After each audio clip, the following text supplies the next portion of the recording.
All right. So as we are, trying to inform our ancestral intelligence, I want to talk a little bit about cultural tourism because I know you do the trips you mentioned to Egypt, and you're doing all of these great projects in Egypt and everything. And as you know, we'd run the tourism trips over to. We're getting ready to go to Ghana in December. We've been to South Africa and a few other countries, and when we're talking to people who are interested in travel, their core motivator is trying to elevate their ancestral intelligence, right? They try Hmm. to see, okay, where did I come from? What are my people like that are over there? They try to see for themselves what Mother Africa is all about. However, there are still others who might be a little bit hesitant, or sometimes I'll just call it fear because that's what I don't know what they're scared of, but it does seem like they're scared to go all the way over to the continent.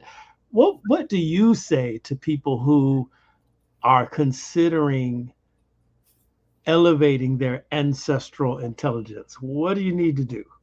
Well, first thing you need to do is read.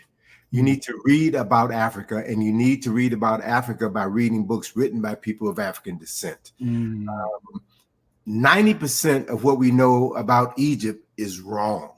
And I say that based on my own personal experiences.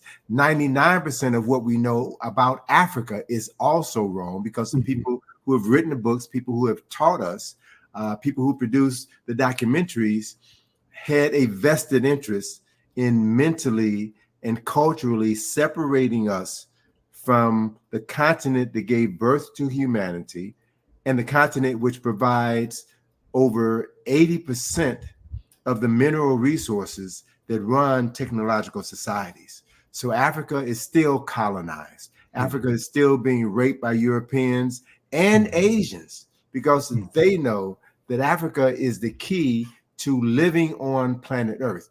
mm. So if you're going to go to Africa, you should read books about Africa written by African people. And I would recommend uh, two books that I would highly recommend are John Jackson's book, Introduction to African Civilization, and Chancellor Williams's classic, um, Destruction of Black Civilization.